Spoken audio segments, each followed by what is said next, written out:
Bonjour à tous et bienvenue sur la chaîne YouTube de Cryptost Academy pour une nouvelle vidéo d'analyse on-chain. J'espère que vous allez bien. Aujourd'hui, on va continuer notre suivi du marché du BTC avec les petites actualités récentes. On va s'intéresser notamment à deux dynamiques très curieuses, notamment ce qui se passe au niveau de l'action de prix à court terme et notamment le comportement sur les différents secteurs de marché, mais aussi le comportement des investisseurs à long terme, ces investisseurs aguerris qui ont tendance à bien résister au bear market, mais qui peuvent montrer aussi parfois certains signes de faiblesse que l'on va pouvoir identifier ensemble aujourd'hui. Bien sûr, avant de nous lancer dans l'analyse, je vous invite à aller consulter l'article directement sur le site de Cryptost pour avoir tout le support visuel qui va bien pour aider à la compréhension. Je vous invite aussi à nous suivre sur la chaîne YouTube de Cryptost Academy, à activer la petite cloche, le petit abonnement, ça fait toujours plaisir, ça coûte pas de pain, c'est un énorme soutien pour nous. Et bien sûr à nous rejoindre directement dans la communauté de Cryptost Academy si vous voulez aller plus loin dans votre enseignement, plus loin dans votre parcours de compétences. Allez. Ouais, non, c'est bon, on va se lancer. Alors, la question du jour, reprise ou nouvelle jambe baissière pour le BTC. On va voir en deux opus comment est-ce que se situe le marché en ce moment vis-à-vis de ces dynamiques à long terme et court terme. Premièrement, sur le court terme, on a quelque chose de très intéressant.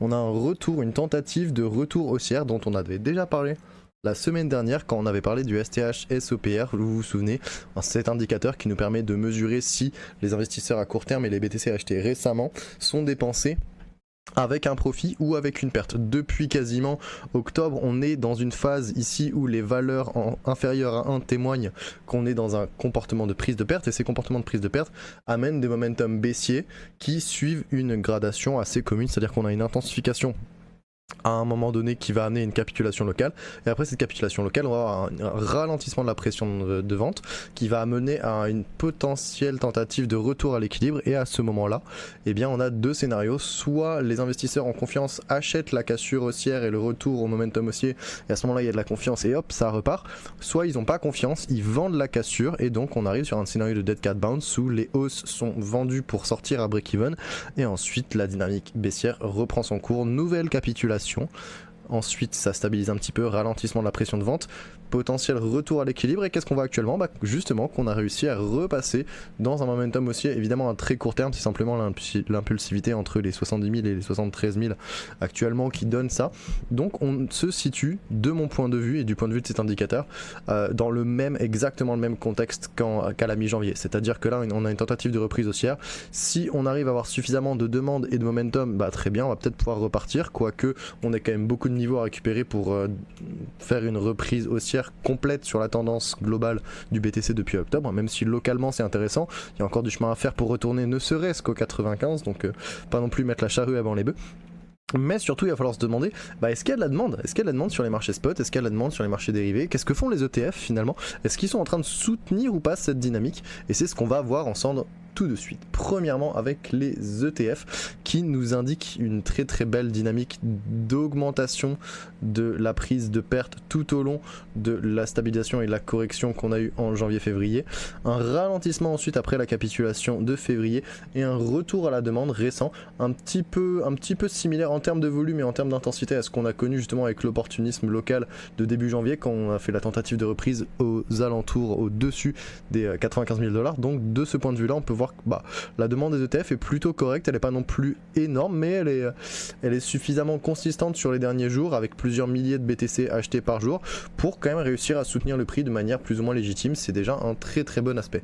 Si on regarde du point de vue des exchanges centralisés spot comme Binance et Coinbase, qu'est-ce qu'on va voir? Une dynamique plutôt similaire, c'est-à-dire une intensification de la prise de perte qui accompagne finalement la capitulation du prix en février, à peu près comme ce qu'on avait connu d'ailleurs en novembre, et ensuite un ralentissement cette fois-ci beaucoup plus rapide, un retour à l'équilibre beaucoup plus rapide, seulement une semaine à peine, même pas, une petite semaine un peu plus après la capitulation, et ensuite un retour à l'équilibre qui pour l'instant est en phase de demande plutôt modérée, plutôt réduite. Il n'y a pas vraiment de demande actuellement si on compare avec justement les volumes d'achat qu'on a pu avoir entre le 4 et le 19 9 janvier, donc pendant la tentative de reprise aussi au-dessus des 95 du début de l'année 2026, on se rend compte qu'on avait beaucoup plus de demandes de la part en bleu ici Coinbase, et surtout on avait de la demande de la part de Binance aussi. Là il n'y a absolument pas de demande de la part de Binance, il y a seulement Coinbase qui achète un tout petit peu, alors que pendant quasiment 2 semaines là ça avait acheté avec d'abord une intensité croissante, puis ensuite un ralentissement qui déjà augurait quelque chose de pas très jojo,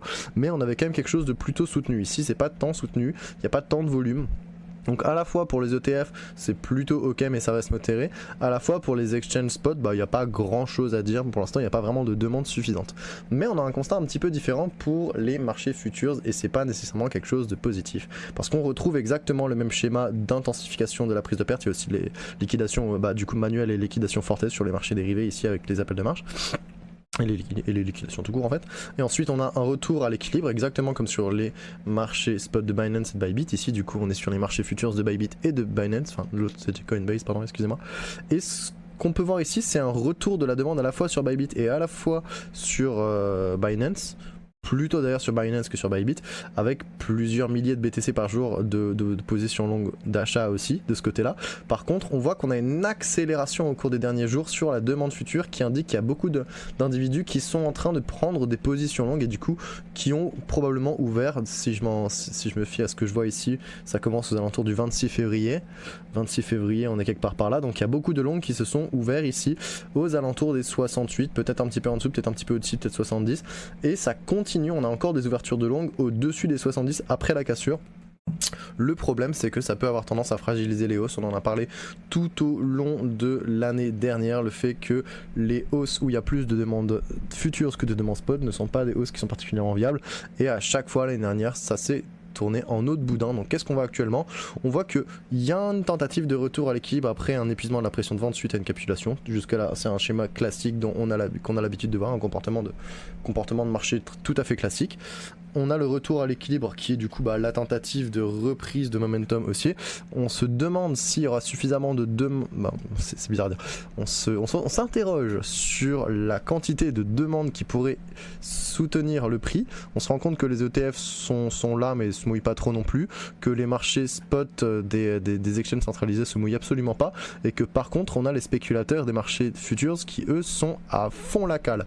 Et c'est pas exactement le contexte dans lequel on veut qu'une reprise se passe, ce qui pourrait faire pencher pour un scénario de Dead Cat Bounce. Moi je pense pas qu'il y ait un scénario qui soit plus probable que l'autre pour l'instant, c'est les prochains jours qui vont nous dire ce qui va se passer.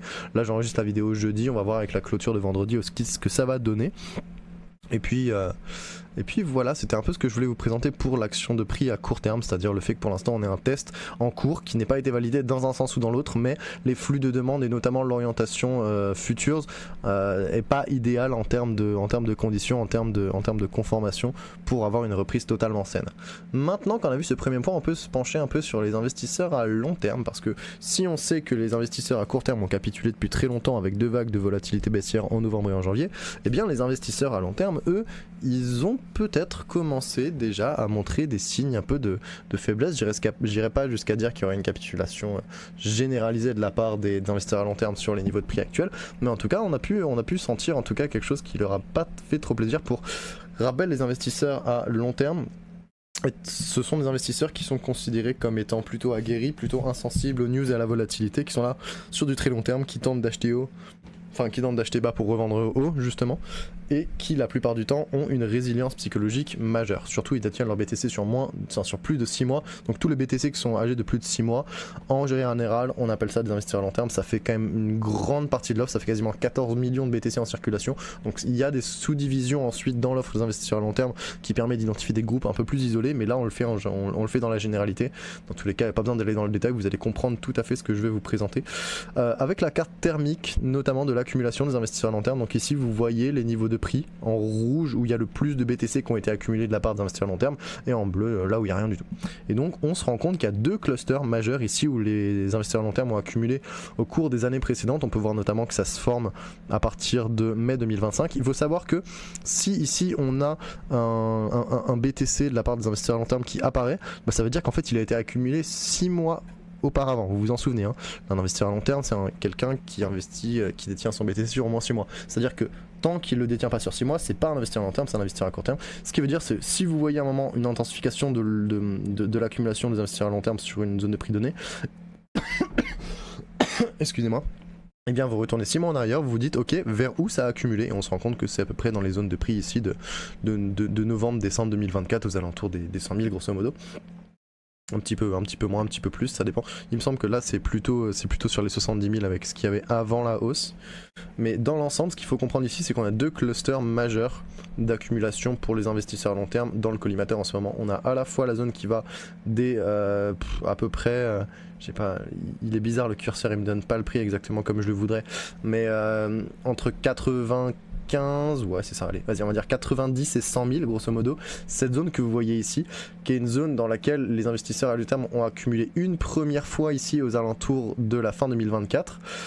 On s'est retrouvé du coup avec des investisseurs à long terme qui étaient matures aux alentours de la remontée de l'ATH pour ensuite avoir une invalidation, et ces BTC qui avaient été accumulés depuis quasiment un an, parce que c'était en décembre 2024 qu'ils avaient été accumulés et ensuite on les revisite vers novembre 2025, et bien ces BTC ils ont été encore détenus pour certains. Bon, on voit que la densification de l'offre est quand même beaucoup plus réduite après, donc on voit que ce qui a été accumulé ici a été vendu ensuite, hein. Clairement ça se voit. Vous voyez ici que le nuage est beaucoup moins dense, avec beaucoup moins de color shot, ce qui veut dire qu'il y a moins de BTC qui sont détenus alors que le prix a traversé, donc il y a clairement eu des ventes forcées sur les marchés spot du moins, sur les marchés dérivés aussi.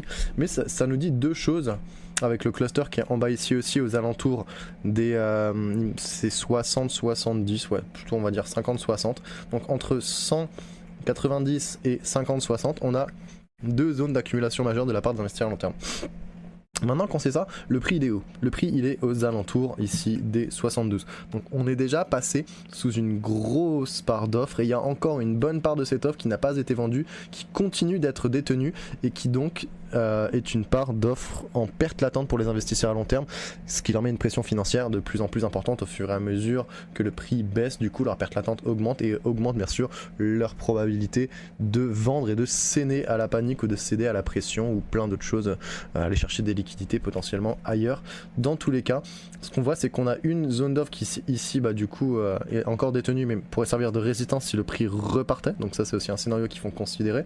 Et en plus, c'est une offre qui est d'une potentielle, qui est aujourd'hui en potentielle pression de vente et de prise de perte, qui fait peser sur les investisseurs à long terme, du coup un poids assez important. Et on a ensuite le deuxième cluster qu'on est venu chercher rapidement ici, qui est un cluster d'accumulation qui date de bien plus tôt, qui pour l'instant n'a pas été vraiment désintensifié parce qu'il avait déjà été vendu plus tôt, notamment pour faire la prise de profit aux alentours des sommets des 100, 110, 120, tout ça.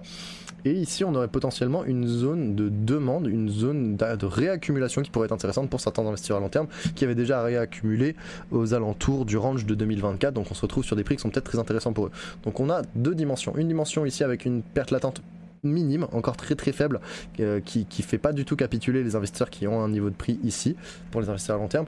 On a ici une zone qui est une potentielle résistance avec justement une forte probabilité de pousser à la capitulation pour les investisseurs qui détiennent encore des BTC dans ces niveaux, parce que passer des 100 000 aux 60 000 ça peut quand même piquer, et je sais qu'il y en a qui peuvent avoir du mal vers ça.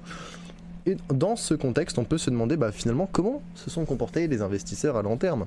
Et bien les investisseurs à long terme, notamment si on observe ici leur prise de perte mesurée en dollars, et bien on se rend compte qu'on a déjà eu deux vagues de prise de perte assez significatives de la part des investisseurs à long terme pour ce cycle baissier.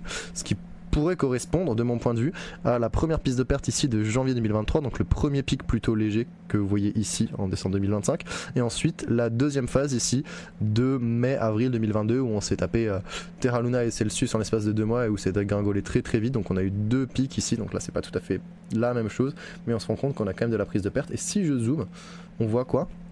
On voit sur 7 jours, mais je vais essayer même de ne pas le mettre sur 7 jours, 3 jours j'aime bien mes petites bidouilles. Voilà, c'est un tout petit peu plus clair et c'est bien ce que je voulais vous montrer. Et si les nouvelles données je les avais pas eues, c'est cool. Donc les investisseurs à long terme ont bien pris de la perte. On voit ici la prise de perte qui augmente puis qui ralentit après le bottom du prix.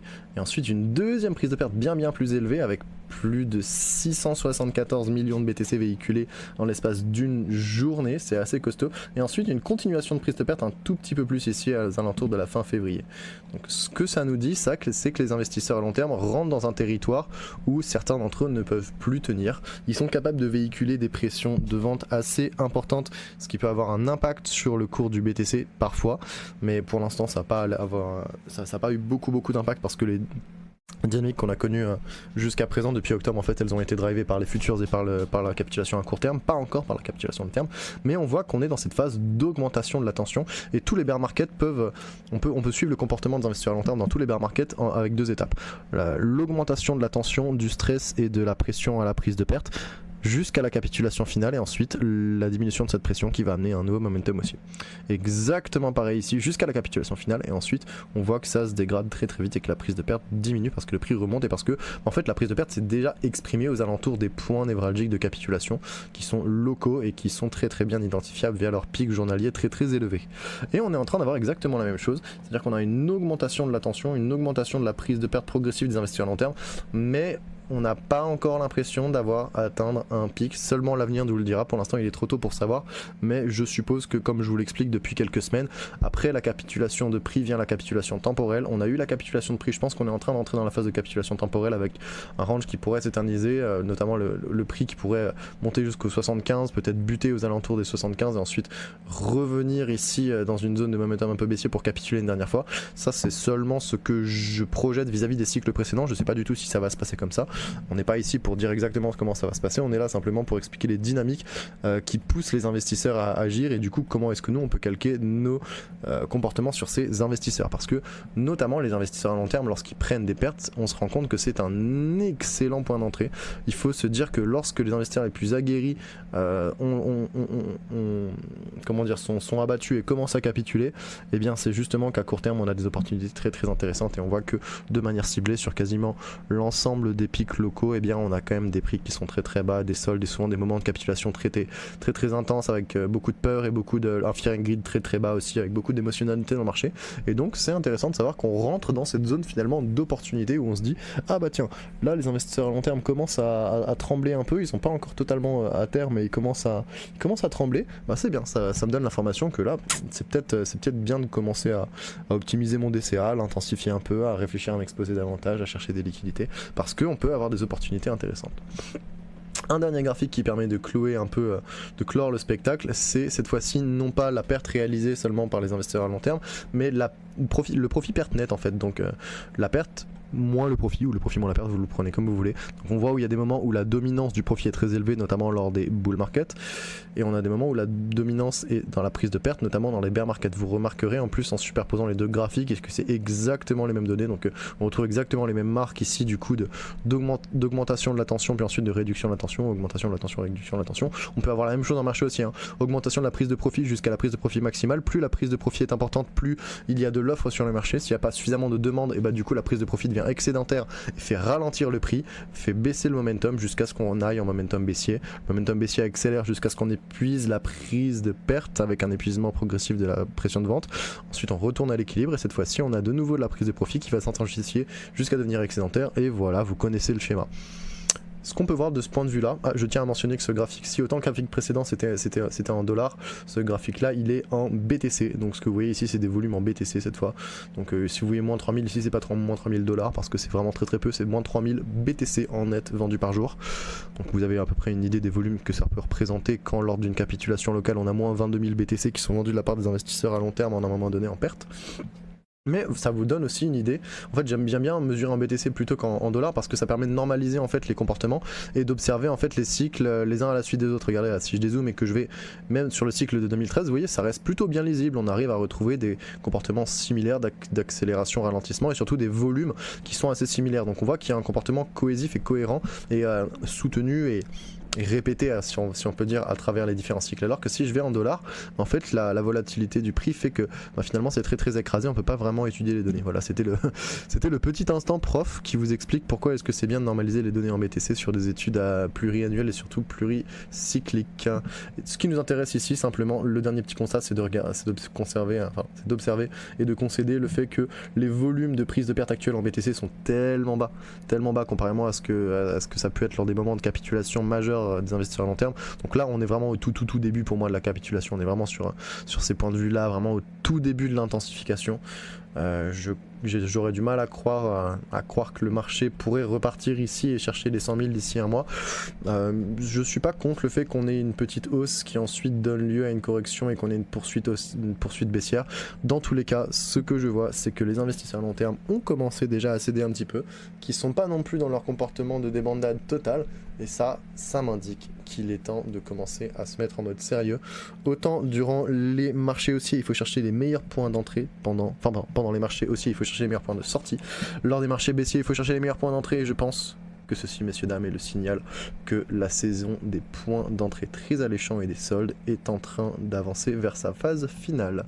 Voilà qui fait le tour de ce que je voulais vous présenter aujourd'hui. J'espère que cela vous a plu. Bien sûr, n'hésitez pas à consulter encore une fois l'article avec tout le support visuel pour avoir un petit peu plus de compréhension avec toutes les petites annotations. Ça fait toujours plaisir. On n'hésite pas à soutenir la chaîne si ça vous a plu, si vous kiffez ce genre de contenu gratuit qu'on publie pour vous. Et bien sûr, si vous voulez aller plus loin avec du contenu encore plus poussé, vous nous rejoignez chez Cryptost Academy. C'était le Prof Chen. Je vous souhaite à tous une excellente fin de semaine. On se retrouve bientôt. Ciao ciao.